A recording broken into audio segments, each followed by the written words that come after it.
When I lived in a wheelchair for several weeks, which I did after I broke both of my feet last March, I gained a whole new perspective on life. It was another one of those challenging growth opportunities that my sabbatical provided. Not being able to walk or stand on my own for a few weeks was life-changing. I couldn't go anywhere by myself, and I had to be carried when I wasn't in the wheelchair. And it was a real shock going from being completely autonomous, getting up in the morning, walking the Camino de Santiago, and being able to navigate anywhere I wanted on my own 2 feet, to wondering how I could navigate even the simplest things in life. Things like going to the bathroom, having a shower, or getting myself some food or drink. Everything I did had to be planned and became a negotiation with myself and life. I know some of you know just what I'm talking about. The first most challenging and vital step was imagining how I might be able to get out of bed and go to the bathroom. Before I had a wheelchair, my friend used a rolling office chair that I would hoist myself onto from bed, and then she rolled me to the bathroom, and then I had to carefully hoist myself off that onto the toilet. I know, I'm sorry to get graphic here, folks. But it was really hard, and I don't want to, make light of that. It really was hard. And a few days later, when complete strangers contacted me and said they would pick me up from northern Portugal to go down to the Algarve, where I would have use of their wheelchair and shower stool, we stopped at a roadside restaurant on the way. And there were 15 stairs going up to the restaurant. And we were really hungry. So my friends had to carry me up to the restaurant using a sort of cross-arm hold. And luckily, they were strong. And then when they tried to carry me to the public restroom, we had to wait for the handicapped accessible restroom to be free. And as a physically challenged person, you have to use an accessible restroom to be able to hold onto the handrails and to be able to ring the emergency alarm in case you fall. But of course, the restroom was occupied, and then it was occupied, and then it was occupied for even longer. So my friends grabbed a chair that I could sit on while I waited outside, patiently, imagining that there was another mobility-challenged person struggling in there. And then all of a sudden, a fully able-bodied man emerged from the handicapped restroom with not even a pardon me as he came out after 10 minutes. And it made me feel ashamed for the times that I'd used the accessible restroom, not knowing to keep it free in case someone with disabilities needed it urgently. So once we arrived at my friend's home, they taught me how to use the wheelchair. And it was so exciting to be able to wheel myself around their house. But the excitement faded soon, as I realized I couldn't get into their living room without help because there were steps down to the living room.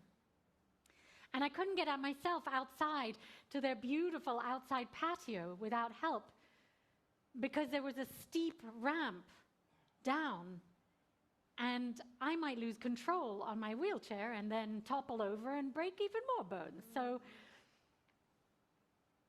it was hard. And when I wheeled myself into the kitchen through a very narrow door, I realized I couldn't reach the cupboards to get the dishes out or to get food out. And I also couldn't carry more than one thing at a time because of needing my arms to roll the wheelchair. So you can't put a glass or something in your lap. And if I got something out of the fridge, I put it onto my lap, and then I had to wheel that to the table first, and then come back, squeezing through the narrow doorways to get a second thing. Just imagine trying to bring a glass of water along. Unfortunately, wheelchairs aren't made with cup holders. At least not the one I had. So my friends quickly realized to put whatever they could out onto the countertop so that I could reach what I needed and gain a little bit more of a sense of independence. But most of the time, I was reliant on them, and these were people who were perfect strangers to me until they picked me up. I had to rely on them to cook for me, to carry my food and drink to the table, to help me get into the shower, and so on. I felt really dependent and somewhat ashamed that as a guest in these strangers' house, I had to be so reliant on them for everything. And that lack of independence was also a huge lesson in humility. I didn't want to be dependent. It was the last thing in the world. I wanted somebody to do everything for me. I was so used to being able to do whatever I wanted, when I wanted. But suddenly I was completely dependent on the kindness and hospitality of others. I remember the excitement when they first took me out of the house to go for a drive, to go see a doctor. That was exciting. I'd been stuck inside the house for a week or so, and it was so exciting to go out and see the world. But it required them to lift me into the car and then disassemble the wheelchair so it would fit in the trunk of the car, and then reassemble it at the other end. And then we had to maneuver me out of the car into the wheelchair, and then we had to allow lots of extra time for everything we did. Nothing could be done quickly in the way I used to rush from thing to thing. Even at the local hospital where I went to see the doctor, there were barely any ramps to get onto the sidewalks. And most of the society is simply inaccessible to people in wheelchairs or with mobility challenges. So I suddenly saw the whole world from a completely different vantage point. How to navigate cobblestone streets in a wheelchair? Not very comfortable, let me tell you. How to get in and out of stores, especially if they had steps at the front. How to reach shop counters where you needed to sign bills. And frankly, it made me think about our sanctuary here. We're not set up to welcome speakers who are wheelchair bound. And we don't have room to put in a ramp to make our dais more accessible, because you need a slow incline or an elevator so that people can manage to get up and down safely. And thankfully, Tim Snober put in a railing on our steep stairs here so that people who are unsteady on their feet can go up and down safely. And that's been a godsend for me as I was recovering my mobility. I'm so grateful. But my friends, experiencing the world from a wheelchair made me realize how fortunate we are when we can use our feet freely. It's such a gift we take for granted. I envied the people around me at the airport who could walk or run between gates. And when I came to fly home from the UK, I was on crutches with a big boot, and for some reason the airline left me standing alone in the rain on the tarmac outside the giant plane. And they'd forgotten the last few mobility-challenged passengers and had taken away the lift that brings those passengers into the plane.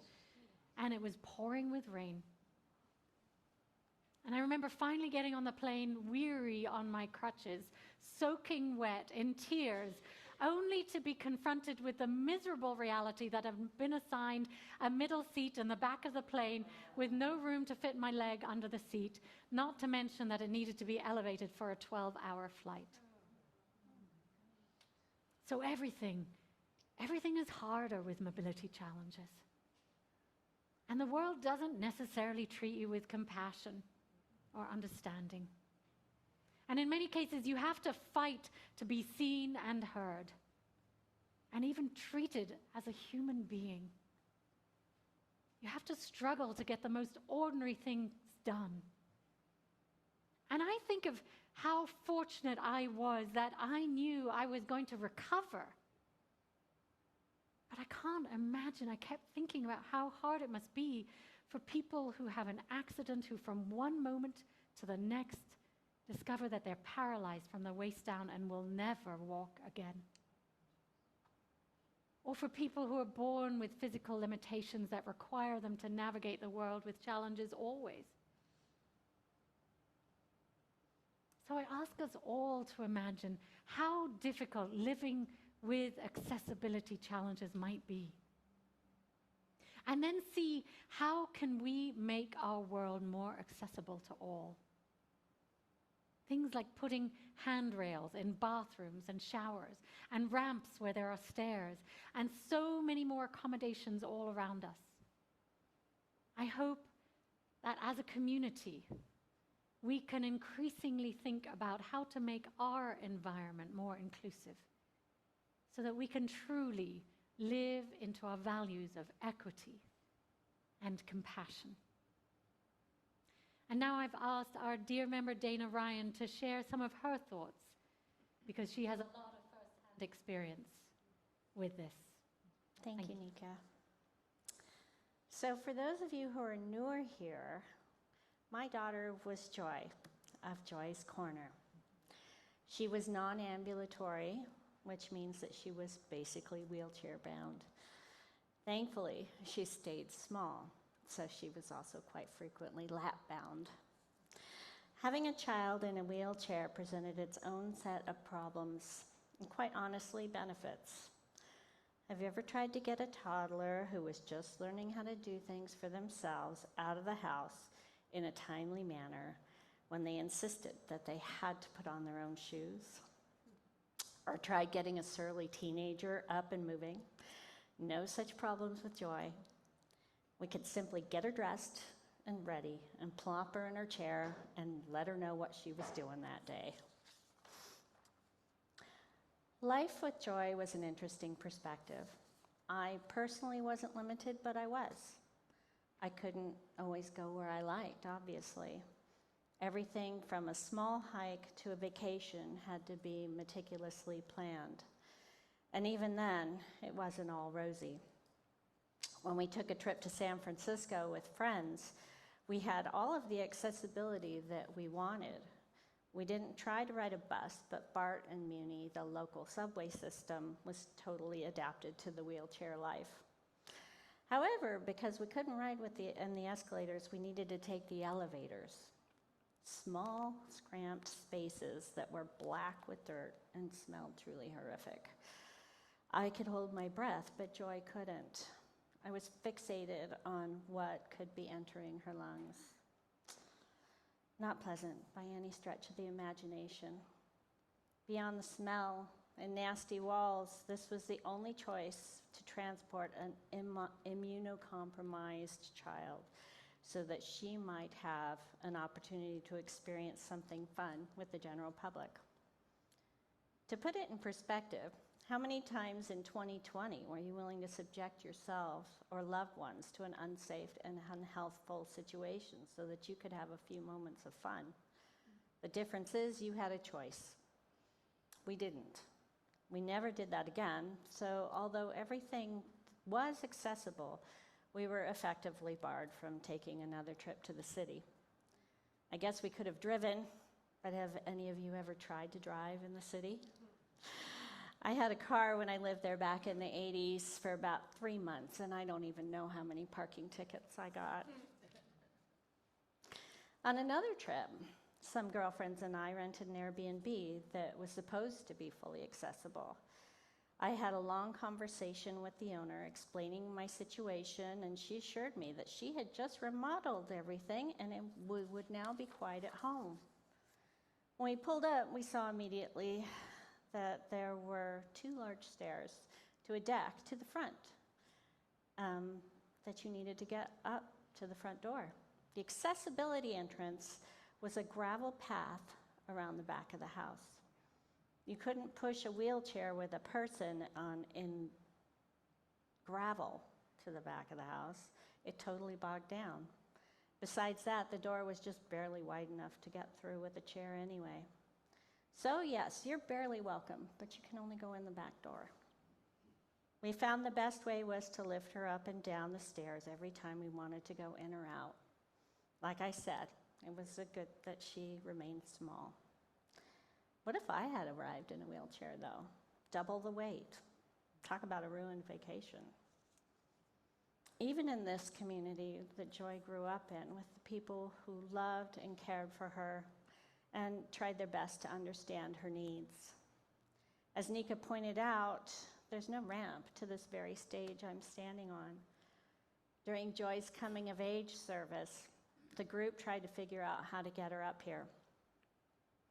2 people decided they would lift her chair up. Though I appreciate their intentions, this didn't feel good. What if they had dropped her? What if they had damaged the very equipment that gave her freedom? What if she had been hurt or injured? What if her trust for the people she relied on had been broken? And what if you, sitting in the sanctuary, had witnessed this? How would that have felt for you? This community loved her, yet I still had to worry about how she was included and kept safe. Beyond all of the normal worries that a parent would have for their typical teenage child, but also because she didn't fit the standards of the world that was built around her. Aside from all the practical aspects, having a small person in a wheelchair would automatically label you. What was wrong with her? You could see the wheels turning. It was the children who stared the most. This should have been a wonderful learning opportunity. The parents could have said hello to us all, asked for Joy's name to humanize her for their child, and then explain that different people had different abilities. That was sadly a very rare occurrence. Mostly what would happen would be the parents would quickly turn their child away and tell them not to stare. They wouldn't explain anything to the child, and it felt like we should be ashamed. Like we should have kept her hidden away. How dare we try to force a difficult conversation on them when they were just trying to get through a trip to Target? As I wrap up today, I want to leave you with a thought that goes beyond my personal experience. It's a call to action, a plea for understanding, and a celebration of the power of inclusivity. Imagine a world where every child, regardless of their physical abilities, can navigate through life with the same freedom and dignity that we often take for granted. Picture a society where accessibility is not an afterthought or a requirement, but an integral part of our communities. It's easy to be discouraged by the challenges my family and I faced, but let's turn that into motivation. Let's use our shared experience to spark change, to ignite conversations, and to inspire a future where no child feels like they need to be hidden away or that they don't belong. When you encounter someone who might be different from you, whether they use a wheelchair or face any other challenge, take that opportunity to say hello, to ask their name, and recognize their humanity. It's these small gestures of kindness and understanding that can shape a more inclusive world for all of us. So I challenge you today, not just as listeners, but as advocates for change. Take a moment to reflect on the accessibility in your own communities. What can you do to make a difference? It might be as simple as ensuring your local businesses have ramps and wider doorways, or supporting organizations that champion accessibility. As we all know, our actions, no matter how small they may seem, ripple out into the world, creating waves of change and inclusivity. Together, we can build a world where every child's potential shines, where families like mine don't face unnecessary obstacles, and where empathy and understanding flourish. Thank you for your time today, and I encourage each one of you to be a part of this transformative journey toward a more accessible and compassionate future. Thank you so much, Dana, for sharing your really powerful personal stories. So, call to action, my friends, right? Let's be aware of what we can do.